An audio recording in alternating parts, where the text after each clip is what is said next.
Hello, I'm Ryan and I'm part of FTC team RoboStars 18307.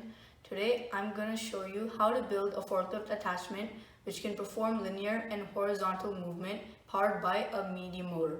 So let's get started. I have two Lego building beams, a beam with gear teeth, a small L, 3 axles, and a long blue peg.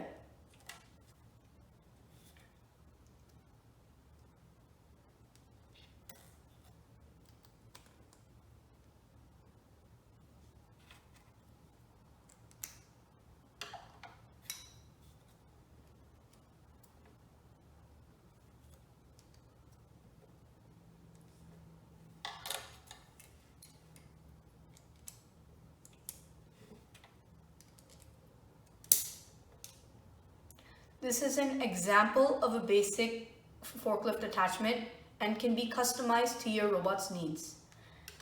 So the placement of a medium motor on your robot design is very crucial. It can be placed horizontally for vertical movement, vertically for horizontal movement, or in any other way in your design through a system of gears. So let's have a demo here. Thank you for watching my video.